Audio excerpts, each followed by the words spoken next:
más la presión. En este caso, el esfuerzo efectivo es generado únicamente por el suelo, por lo que a la hora que estamos analizando en el estrato 2, vamos a tener que el peso saturado le vamos a tener que restar el peso del suelo, del agua, quedándonos solo el peso del suelo. Vamos a analizar en el primer punto, el esfuerzo va a ser 0 porque no tiene ninguna carga efectiva. En este otro punto, a una profundidad H1, va a tener un valor de gamma por H1. En este otro punto, acá cuando tenemos el nivel freático vamos a denominarle la profundidad ahora como altura piezométrica. Entonces, para este punto, el esfuerzo efectivo vertical va a ser igual a esta columna de suelo constante, que sería gamma por H1, más el esfuerzo producido solo por el suelo. Entonces tenemos el peso saturado menos el peso del agua. Y por la altura piezométrica número 1. Y de igual forma, en el siguiente punto tenemos el esfuerzo vertical en H1 más el esfuerzo producido solo por el suelo, que sería el peso saturado menos el peso del agua, por la altura piezométrica número 2. Muy bien, tenemos ahora el esfuerzo efectivo. Ahora vamos a pasar a hallar la presión de poros. La presión de poros es igual al peso del agua por la altura piezométrica en la que se encuentra. Como el nivel freático se da a partir del cambio de estrato, solo va a ser afectado el segundo estrato por la presión de poros, no el primer estrato. Por lo que vamos a calcular la presión de poros en estos 3 puntos, ubicados solo en el segundo estrato. En el primer punto va a ser igual a 0 y en el segundo punto va a ser igual a gamma del agua por altura piezométrica 1 y en el siguiente punto va a ser igual a gamma por altura piezométrica 2. Una vez que tenemos los esfuerzos efectivos y la presión de poros, para hallar el esfuerzo total vertical tenemos que sumarlos. Analizando, por ejemplo, en el punto 3, vamos a ver que el esfuerzo total en este punto 3 va a ser igual al esfuerzo efectivo vertical más la presión de poros en este punto. Acá teníamos el esfuerzo efectivo igual a gamma del estrato 1 más H1 más el peso específico saturado menos el peso del agua por la altura piezométrica 2, y la presión de poros es igual a gamma del agua por altura piezométrica 2. Como podemos ver, acá se repite el valor de gamma del agua por la altura de piezométrica 2. Al anularlas nos queda este esfuerzo constante más el peso saturado por la altura piezométrica. Eso nos quiere decir que a la hora que vamos a hallar nosotros el esfuerzo total, lo calculamos usando el peso saturado del estrato, que está debajo del nivel freático, ¿no? Y a la hora que hallamos el esfuerzo efectivo, vamos a hallar el esfuerzo con el peso saturado menos el peso del agua. Siempre analizando con respecto al nivel freático. Entonces, acá tenemos un ejemplo numérico para poder entender un poco mejor lo que hemos mencionado previamente. Tenemos estos dos estratos. El primer estrato con peso específico de 1.6 y altura de estrato de 2 metros. Y el segundo estrato se va a encontrar debajo del nivel freático y tenemos el peso saturado de 1.8 toneladas por metro cúbico, con altura de estrato de 4 metros. Y vamos a asumir el peso del agua como 1 tonelada por metro cúbico para facilitar los cálculos. En realidad es 0.92 toneladas por metro cúbico. Entonces, en el primer punto, al no tener ninguna carga que soporta este punto, el esfuerzo efectivo va a ser igual a 0. Bueno, todos los esfuerzos. En el punto 2, el esfuerzo efectivo va a ser gamma del suelo 1 por la altura 1, que sería 1.6 por 2 nos da 3.2 toneladas por metro cuadrado. Ahora, hallamos el esfuerzo total y al no tener nivel freático va a ser igual al esfuerzo efectivo y va a ser igual a 3.2. En este punto también hallaremos el esfuerzo efectivo, la presión de poros y el esfuerzo total. Como vimos previamente, el esfuerzo efectivo lo vamos a hallar con el peso saturado menos el peso del agua. Y el total con el peso saturado total, ¿no? Entonces, el esfuerzo efectivo va a ser igual a gamma del estrato 1 por H1 más el esfuerzo del suelo del estrato 2. Para hallar el esfuerzo del suelo dijimos que al peso saturado le restamos el peso del agua y por la altura piezométrica 2. En este caso la altura piezométrica va a ser la altura del estrato, que sería 4 metros. Entonces, como vimos anteriormente, este valor se va a mantener constante y el único que va a variar va a ser el esfuerzo producido por el estrato 2. Al restar 1.8 menos 1 nos sale 0.8 y por la altura del estrato o el nivel piezométrico, que es 4, los multiplicamos y los sumamos y nos sale 6.4 toneladas por metro cuadrado, el esfuerzo efectivo vertical. Y la presión de poros va a ser igual a gamma del agua por la altura piezométrica. Es decir, 1 por 4 nos da 4 toneladas por metro cuadrado. Ahora, para hallar el esfuerzo total, vamos a usar el peso saturado. Entonces tendríamos constante este valor del esfuerzo producido por el estrato 1 más el peso saturado del estrato 2 por la altura piezométrica. Sería 3.2 más 1.8 por 4, que es la altura piezométrica total del estrato. Nos sale 10.4.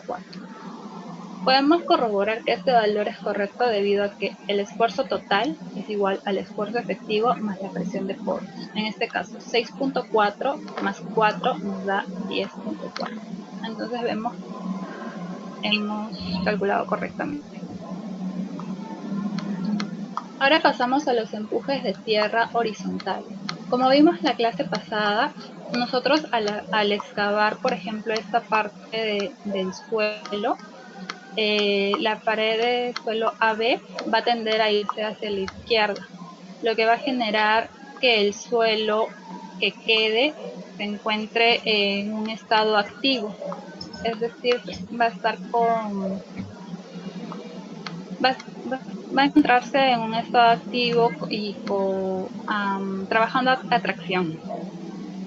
Y tanto el esfuerzo vertical como el esfuerzo horizontal van a estar relacionados por una constante K sub A, siendo el esfuerzo horizontal efectivo igual al esfuerzo vertical efectivo por una K sub A, por la constante K sub A.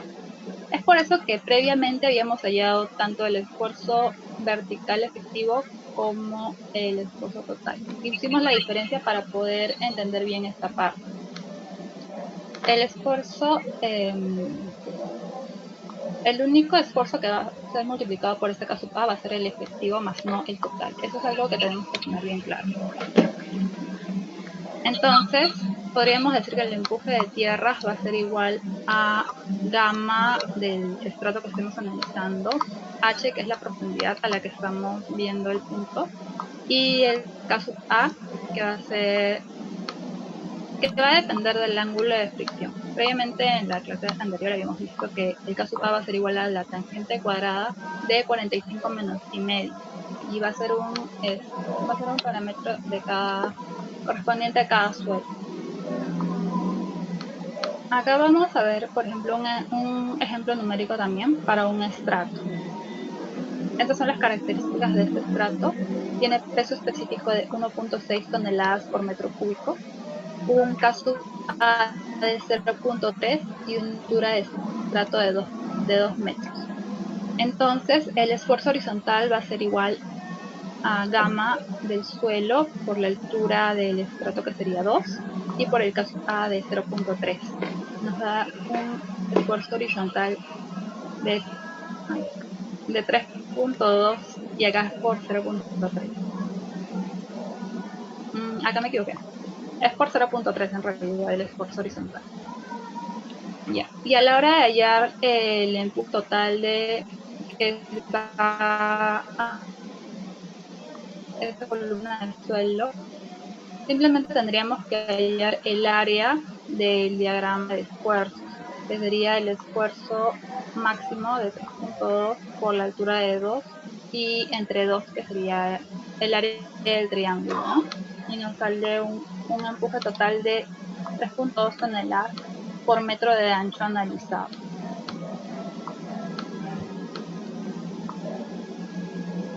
Analizamos ahora en dos estratos. El primer estrato con las siguientes características: de peso específico de 1.6 toneladas por metro cúbico, un KSUK de 0.3 y una altura de estrato de 2 metros. Y el segundo estrato va a tener una altura de 4 metros, peso específico de 1.8 toneladas por metro cúbico y un KSUK de 0.2. Para hallar el esfuerzo horizontal, sabemos que tenemos que hallar primero el esfuerzo vertical. Entonces, hallamos en cada punto el esfuerzo vertical que se va a producir. En el punto A, como sabemos, va a ser 0. En el punto B, a mitad del estrato, va a ser 1 por 1.6. Sería 1.6 toneladas por metro cuadrado. Y en el punto C va a ser el peso específico del estrato 1 por la altura de 2 metros. Sería 3.2. Ahora, dijimos que este esfuerzo se va a mantener constante y a partir del estrato 2 lo único que va a cambiar va a ser el esfuerzo producido por este estrato. Entonces sería este 3.2 más 1.8 por 4 y nos sale 10.4 toneladas por metro cuadrado, analizando en este punto, en el punto D. Una vez que tenemos los esfuerzos efectivos verticales, al no tener presión de poros, no se analiza lo que es la presión de poros. Al no tener nivel freático, no se analiza la presión de poros. Entonces, simplemente para hallar el esfuerzo horizontal, tenemos que multiplicar el esfuerzo vertical por un K sub A. Este K sub A va a ser propio de cada estrato, como ya mencioné. En el caso del estrato 1 es 0.3. Entonces, a todos los valores que hemos hallado previamente los multiplicamos por 0.3 hasta todos los puntos ubicados por encima del punto C van a estar afectados por ese punto 0.3 y todos los puntos por debajo del punto C van a estar afectados por este 0.2. Entonces, al multiplicar 1.6 por 0.3 nos sale 0.48 y acá 0.96. Acá se puede visualizar el cambio de estrato debido a que hay un cambio en el valor de K sub A. Para el estrato 2, el K sub A es 0.2 y entonces por debajo del punto C, este 3.2 al modificarlo por 0.2 nos va a salir 0.4. Y en el punto de 10.4 por 0.2 nos sale 2.1. En este caso, para el estrato 2, este desnivel va a ser menor, debido a que el K sub A es menor en el estrato 2. Si tuviéramos un K sub A mayor en el estrato 2, este desnivel no sería hacia la izquierda, sino para el otro lado, sería acá, hacia la derecha. Y como mencionamos previamente, el empuje lo vamos a hallar calculando simplemente el área de los diagramas de esfuerzos horizontales que hemos hallado, ¿no? En este caso se forma una triangular, por lo que hallamos la base que es 0.96 por la altura del estrato, que es 2 metros, y entre 2. Nos sale un empuje de 0.96 toneladas por metro de ancho analizado. Eso es importante. Y el empuje debido al estrato 2, tendríamos que hallar el área ya no de un triángulo, sino de un trapecio. que sería la base menor es 0.64 y la base mayor es 2.1. La altura del estrato es 4, por lo que el área sería base mayor más base menor entre 2 y por la altura del estrato, ¿no? Nos sale 5.48. El empuje total debido a estos dos estratos va a ser simplemente la suma del empuje debido al estrato 1 más el empuje debido al estrato 2, saliéndonos el valor de 6.44 toneladas por metro de ancho analizado. Ahora, ¿qué pasa si es que se tiene nivel freático? Simplemente analizamos de igual forma, hallamos primero los esfuerzos efectivos verticales y luego los pasamos a esfuerzos efectivos horizontales, multiplicándolos por el caso A, y a este esfuerzo efectivo horizontal le sumamos la presión de poros y nos va a salir el esfuerzo horizontal total. La presión de poros, tanto de manera vertical como de manera horizontal, va a tener el mismo valor, porque le afecta al suelo de igual forma en las direcciones que se analizan. Entonces, hallando el esfuerzo efectivo vertical de estos dos estratos, en el estrato 1 tenemos las características de peso específico de 1.6 toneladas por metro cúbico, un caso A de 0.3, y acá le hemos puesto, le puse el peso saturado de 2.8 para que a la hora de restarlo simplemente nos dé, a la hora de restarle el peso del agua nos dé el peso que ya teníamos previamente, para ya no hacer más cálculos y poder facilitar el entendimiento. El peso saturado de 2.8 le restamos 1 y nos sale 1.8. Y tendríamos la misma distribución de esfuerzos que habíamos hallado previamente. Entonces tenemos el esfuerzo efectivo vertical multiplicado por el caso A, nos sale de esta manera la distribución. Para el punto B de 1.6 toneladas por metro cuadrado, para el punto C 3.2 por 0.3 nos sale 0.96 toneladas por metro cuadrado. Por debajo del punto C 3.2 por 0.2, 0.64 toneladas por metro cuadrado, y para el punto D 2.08. Una vez que tenemos los esfuerzos efectivos horizontales, hallamos la presión de poros. La presión de poros la hallamos desde el nivel freático, que es el cambio de estrato, y va incrementándose a lo largo del segundo estrato a medida de que va incrementando también la profundidad. Entonces, para el punto D sería el peso del agua por 4 metros de profundidad, que es su altura piezométrica, nos da un total de 4 toneladas por metro cuadrado. Entonces, a la hora de hallar el esfuerzo total horizontal, sumamos el esfuerzo efectivo horizontal más la presión de poros. En el primer estrato vemos que no hay presión de poros porque no hay nivel freático. Entonces los valores se mantienen constantes. Sería 0 toneladas, 1.6 y 0.96 toneladas por metro cuadrado para el primer estrato. Para el segundo estrato es cuando recién vemos los efectos de la presión de poros.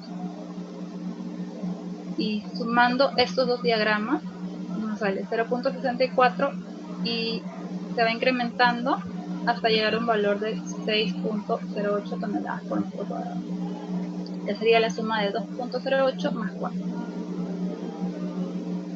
Una vez que tenemos el diagrama de esfuerzos totales, podemos hallar el empuje de tierras que va a soportar toda esta superficie vertical, ¿no? Ya. Debido al estrato 1 nos sale un triángulo cuya área va a ser 0.96, y debido al estrato 2 el diagrama nos sale un trapecio con base menor de 0.64 y base mayor de 6.08 toneladas. Hallando el área de este trapecio nos sale un total de 14.88 toneladas por metro que se analiza. Al sumar estos dos empujes, tanto el empuje debido al estrato 1 como el empuje debido al estrato 2, nos sale un empuje horizontal total de 15.84 toneladas por metro cuadrado. Estos empujes van a ser usados después para lo que es el diseño en sí de los muros, porque va a ser el empuje que va a soportar cada anclaje, ¿no?, en una sección total. Es por eso que nosotros acá estamos analizando el empuje por metro lineal, ya que a la hora que excavamos toda una sección, simplemente vamos a multiplicar este empuje por el largo de la sección que estamos analizando a la hora del diseño. Eso es todo por mi parte. Voy a dar pase a mi compañera Diana. ¿Aló? Sí, te escucho. ¿Qué fue? ¿No se tiene clase? Ariel, sí, estoy grabando.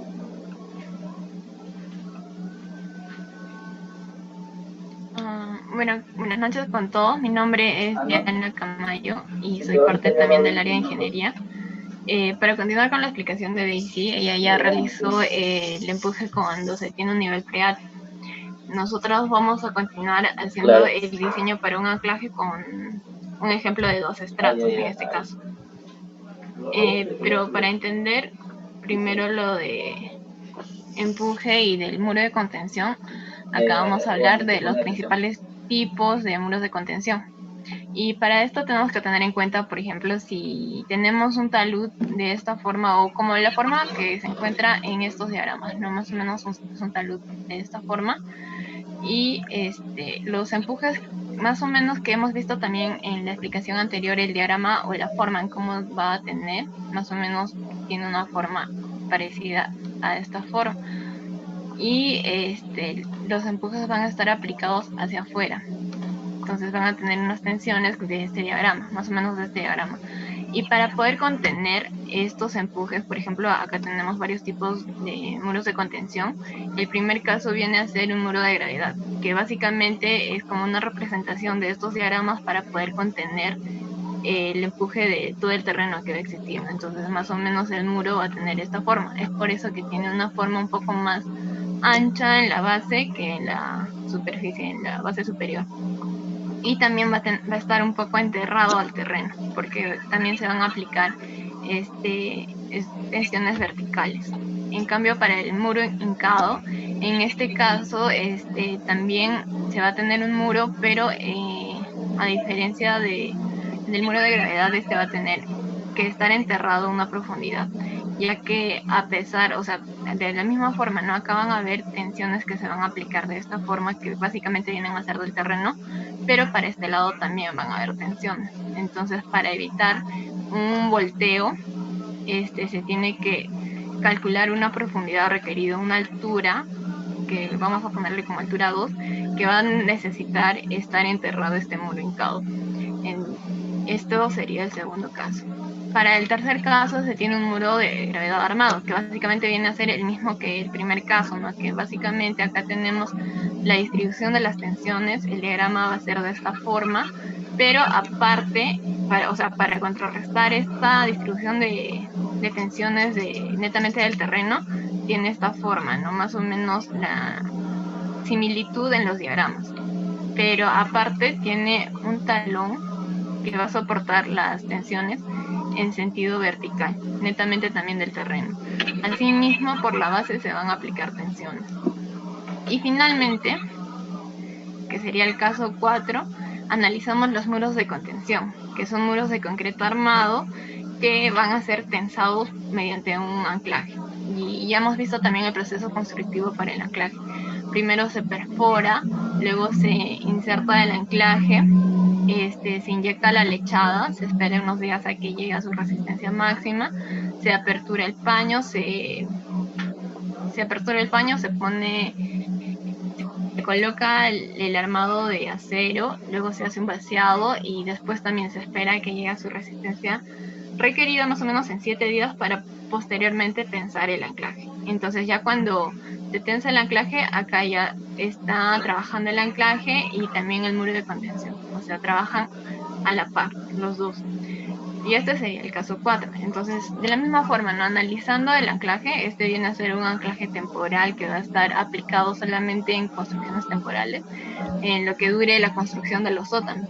Y más o menos va a tener esta distribución y va a depender también de la cantidad de la altura de excavación, la cantidad de los sótanos que va a tener el proyecto y también de acuerdo al diseño. O sea, el diseño también nos va a ayudar a calcular cuántos anclajes van a ser necesarios para una determinada sección. Entonces, para continuar, si tuviéramos un ejemplo, un proyecto, tenemos que realizar para empezar un panelado. ¿Y en qué consiste el panelado? Es en hacer una distribución de todos los paños, de todos los anclajes que va a haber en determinadas secciones. Entonces, por ejemplo, un terreno va a tener 4 secciones, ¿no? La del frente, la de izquierda, la del fondo y la derecha. Entonces, en estas 4 secciones se va a hacer una distribución de todos los anclajes, dependiendo también del ancho de cada sección. Entonces, para realizar este diseño, tenemos que tener en cuenta en primer momento los datos estructurales, ya sean los planos de cimentación básicamente. Entonces necesitamos los datos de estructuras y la altura de excavación. Es por eso que es necesario los planos de cimentación. Asimismo necesitamos los planos de arquitectura y los planos de ubicación para conocer exactamente dónde queda el proyecto. Y también necesitamos los datos de sobrecarga. Este punto viene a ser ya para poder hacer el diseño en sí, con los cálculos habíamos explicado que para poder realizar el diseño necesitamos tener en cuenta 3 parámetros, que vienen a ser netamente el empuje del terreno, la sobrecarga y la cohesión. Entonces, en este caso, para darle un valor a la a la sobrecarga, necesitamos los datos de sobrecarga. Eso quiere decir que necesitamos conocer qué colindancias tiene el terreno que estamos diseñando. Por ejemplo, puede ser un proyecto que al lado derecho tenga un vecino que es una edificación de 5 pisos, y también por la norma E050 por la norma E020, que netamente es de cargas, hemos determinado que para darle una determinada carga a un piso, por un piso se tomaba en consideración 1 tonelada sobre metro cuadrado. Entonces, por ejemplo, si tuviéramos de colindancia un edificio de 5 pisos, la sobrecarga que se va a tomar, la sobrecarga está determinada por una constante Q, va a ser 5 toneladas sobre metro cuadrado, por ejemplo. Entonces, por eso es necesario conocer las colindancias y saber qué es lo que se tiene para poder diseñar de una manera optimizada. Asimismo, por ejemplo, si tuviéramos al otro lado otro vecino que tenga un terreno donde lo usa para estacionamientos, también se tiene una tolerancia. No es que no va a haber una sobrecarga, sino que sí va a haber una sobrecarga, pero ya no es tanto. Entonces le podemos tomar como que en consideración una sobrecarga de 1.5 o 2 toneladas, ¿no? Dependiendo del área y también de los elementos que se ubican en este estacionamiento. Bueno, eso es netamente para los datos de sobrecarga, el hecho de conocer las colindancias, y por eso también se realizan visitas a obra para verificar lo que se tiene y netamente diseñar con lo que actualmente se tiene. Luego tenemos los parámetros de resistencia al corte por estrato, y estos parámetros también nos van a ayudar a calcular para el empuje del terreno, que viene determinado por el peso específico. Entonces, el peso específico por estrato va a estar determinado también en el estudio de mecánica de suelos cuando se hace una descripción del perfil del terreno. Asimismo, la cohesión, o sea, para hacer los diseños de sostenimiento, el estudio de mecánica de suelos nos proporciona unos datos para peso específico, ángulo de fricción y cohesión, ¿no? Y estos datos son importantes para el desarrollo de las fórmulas que posteriormente vamos a ver. Asimismo, el estudio de mecánica de suelos verifica si existe o hay presencia de nivel freático y también la presencia de sustancias agresivas, como sales que pueden existir en el terreno, en el suelo, que pueden afectar y pueden producir corrosión, por ejemplo el acero. Entonces acá tenemos un ejemplo del panelado. Acá tenemos un proyecto Este proyecto tiene, bueno, empieza acá, ¿no? Acá está el frente, colinda con la calle Choquehuanca, al lado izquierdo, porque se hacen análisis también en sentido horario. Entonces, analizamos la colindancia izquierda o lado izquierdo, que colinda con un... bueno, acá hay un edificio, pero tiene 2 sótanos. Entonces también vamos a analizar qué es lo que se realiza o qué pasa cuando se tiene una colindancia con sótanos. Acá en el lado del fondo se tiene un edificio de 7 pisos con semisótano. Entonces también vamos a ver de qué manera influye en la cantidad o en todo el esfuerzo o las tensiones que pueda producir el terreno cuando se tiene sótano o cuando se tiene semisótano o cuando no se tiene nada y solamente se tiene un edificio, ¿no? Por ejemplo, acá en la última sección se tiene un edificio de 5 pisos, pero no hay presencia de sótanos ni semisótanos. Y bueno, acá tenemos una distribución. Esto viene a ser un plano de panelado donde tenemos para el frente la distribución de los anclajes. Por ejemplo, esta sección es 35 si no me equivoco. Y acá tenemos 6 anclajes. 6 anclajes, cada anclaje está distribuido en un paño. Este paño tiene una dimensión de 5 metros por 3.7. Y el anclaje está ubicado a 2 metros de altura. Entonces más o menos viene a ser así el paño y dependiendo del ancho de la sección también se hace esta distribución. Y después vamos a calcular cuánto empuje va a producir el terreno para asignar una carga determinada a cada anclaje. Entonces, por ejemplo, acá en la sección 1 colinda con la calle Choquehuanca, entonces se tiene esta distribución de anclajes.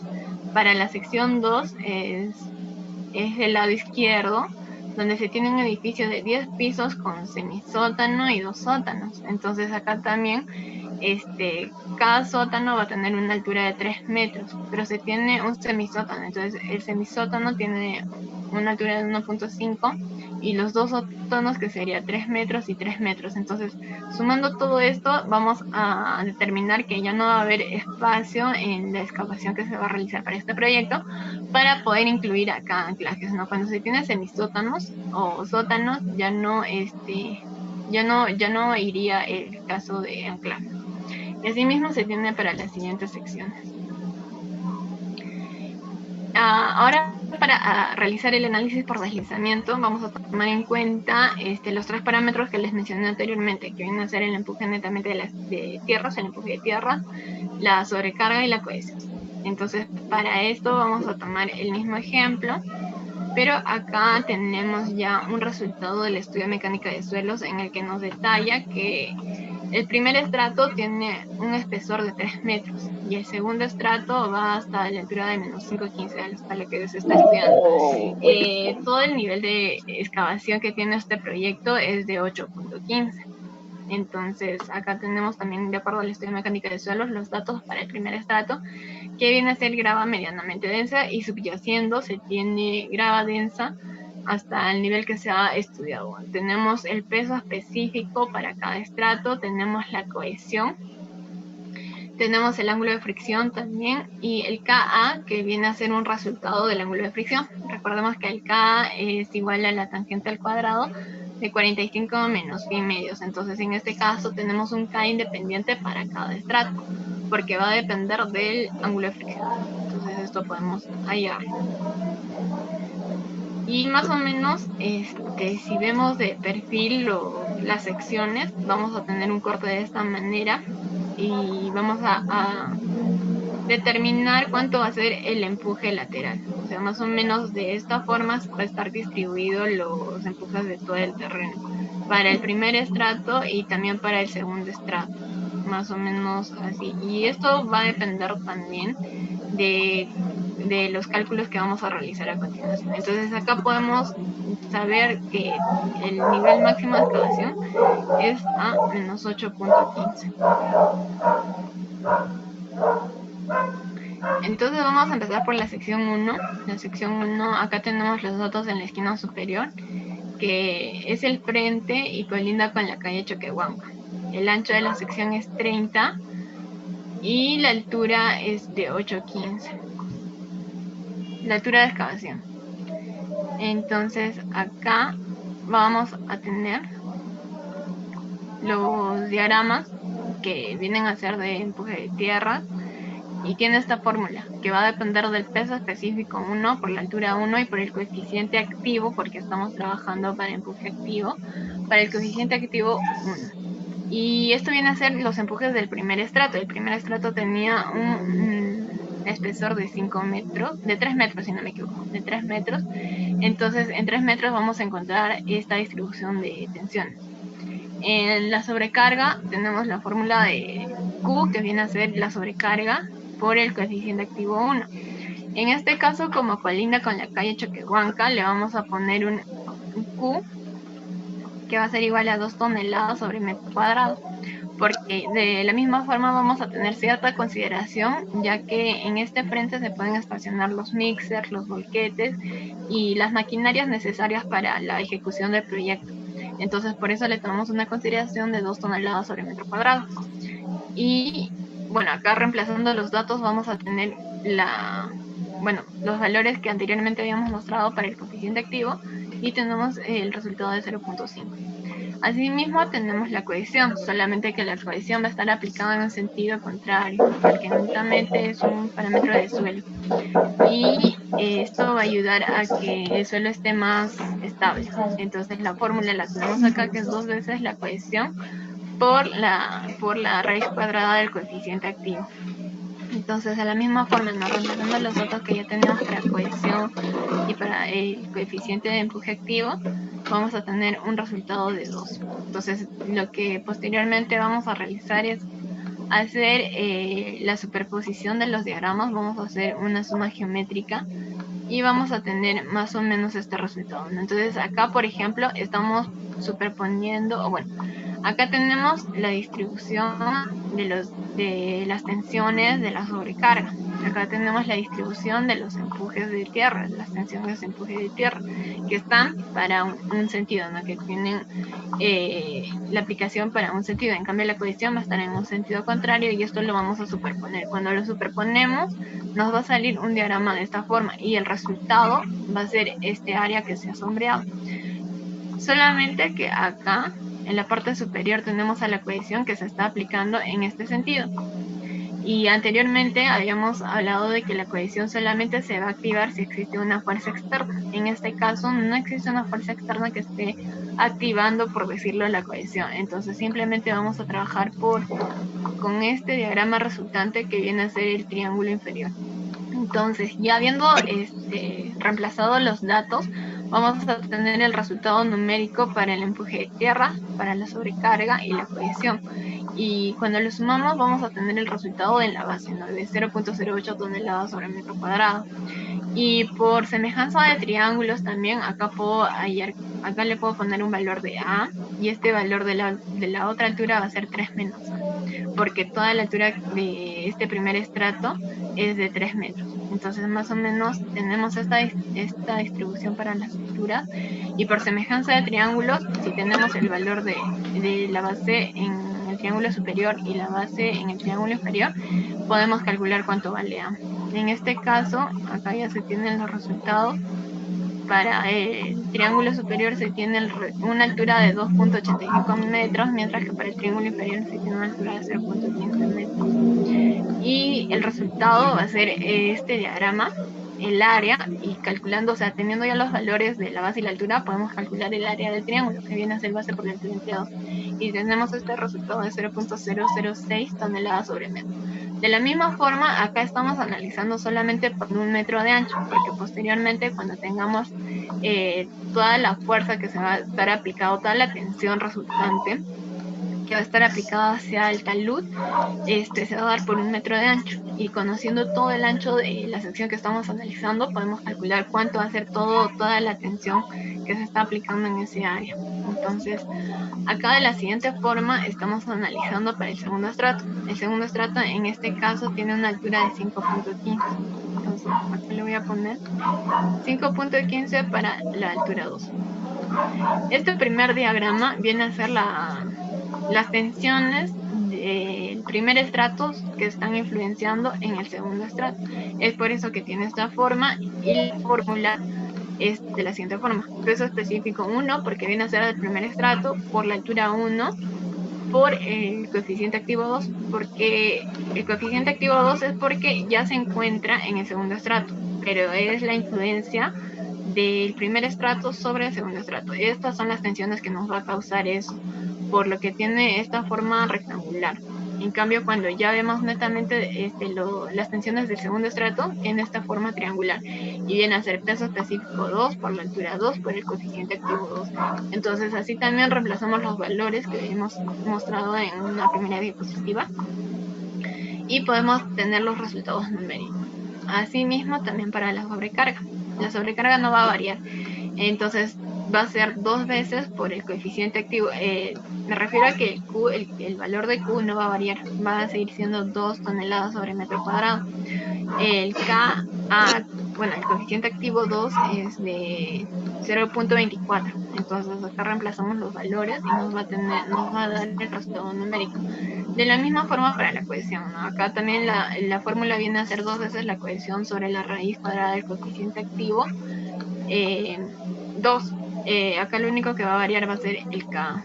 Entonces vamos a tener este valor de 2.44. Y de la misma forma que en la anterior, vamos a realizar una superposición geométrica, una suma geométrica de todos estos diagramas. Entonces más o menos vamos a tener acá al empuje o a las tensiones que son del primer estrato, que están influenciando en el segundo estrato y obviamente influencian los cálculos. Por eso tiene esta forma rectangular.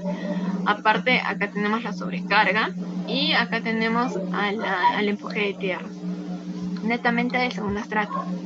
Estos están aplicados hacia un sentido, hacia el talud, mientras que la cohesión va a tener un sentido contrario. Entonces, cuando lo superponemos, el resultado o la resultante de la suma geométrica de estos diagramas va a ser esta figura que se ha sombreado. De la misma forma que el anterior, ¿no? Podemos calcular cuánto va a ser la base porque ya hemos reemplazado todos los datos en la fórmula y tenemos los resultados. Entonces, en la base tenemos un valor de 2.15 toneladas sobre metros cuadrados y arriba tenemos un valor de 0.45. También podemos calcular la altura para cada triángulo, o sea, si sabemos la altura total, acá le damos un valor de A, en el segundo triángulo le vamos a dar un valor de 5.15 menos A. Y por semejanza de triángulos podemos calcular cuánto es la altura para cada triángulo. Entonces, por ejemplo, acá A nos da un valor de 0.89 y la diferencia con 5.15 sería 4.26. Entonces, ya conociendo estos valores, puedo calcular el área netamente de las tensiones que están siendo aplicadas, ¿no? Como dije, la cohesión no nos va a influir en los cálculos. Entonces, vamos a tomar el área del triángulo inferior y conociendo la base y la altura puedo saber el área. Entonces acá tengo el triángulo y el área, que sería base por la altura entre 2, de 4.58 toneladas sobre metro cuadrado. Ahora, estos dos diagramas los voy a pasar acá al talud que estoy analizando y por estrato. Entonces, en el primer estrato tengo una resultante. Esta ya viene a ser la fuerza, es el área, y el área me va a dar la fuerza. Entonces acá tengo la fuerza para el primer estrato y también tengo la fuerza para el segundo estrato, que va a estar aplicado en este sentido. Finalmente, la suma de estas dos áreas me va a dar un valor de 4.586 toneladas sobre metro cuadrado. Y esta es la fuerza que se está aplicando solamente por 1 metro de ancho. Pero acá nos faltaría calcular, esta viene a ser la fuerza resultante, ¿no? Que nos da en unidades de toneladas sobre metro cuadrado. Nos faltaría multiplicar por el ancho de la sección que se está analizando y también por un factor de seguridad para que nos dé un resultado de fuerza mayorado. Entonces, otra vez, volviendo a analizar la sección, estamos analizando el frente y el frente tenía un ancho de 30 metros. Entonces, acá hacemos los cálculos, tenemos el valor de la fuerza resultante de 4.586, que vamos a multiplicarlo por el ancho de 30 metros y por un factor de seguridad de 1.2. Finalmente tenemos este resultado que es 165.10 toneladas. Y esa viene a ser toda la fuerza que está aplicando el terreno. Entonces nosotros tenemos que dibujar o diseñar un anclaje que va a soportar todas estas fuerzas. Entonces acá, mostrando el panelado, este valor de 165.10 es todo lo que se está aplicando en todo el área de la sección, en lo que estoy sombreando, en todo este área de la sección que se ha estado analizando. Entonces, acá tenemos un valor de 165.10, pero en sentido horizontal. Entonces, el anclaje también va a tener un ángulo de inclinación con respecto al horizontal. Y este ángulo habíamos definido que era 22 grados. ¿Por qué 22 grados? Porque según la norma 050 va a tener que se tiene una consideración de distancia del centro de bulbo, y recordemos que el anclaje tiene dos partes, ¿no? La longitud libre y la longitud de bulbo.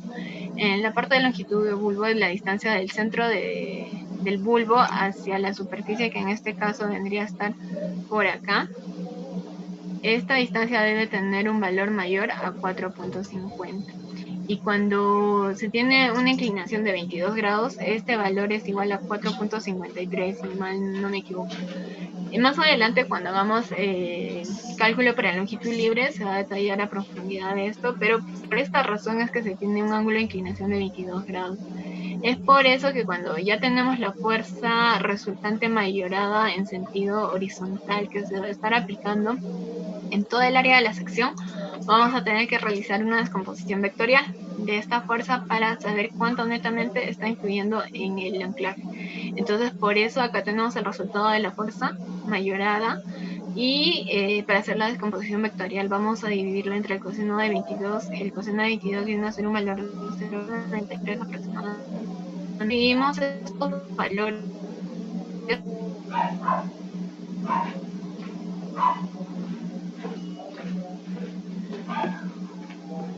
nos da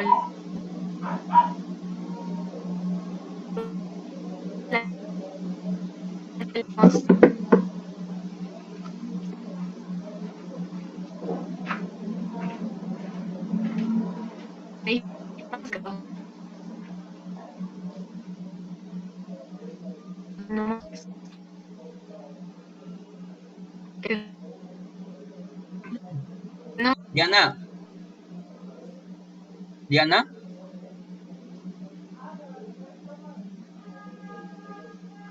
Buenas noches. Efectivamente se congeló, Diana, me parece. Denos unos minutos, por favor, para poder ver la solución. Creo que ha sido un tema de internet.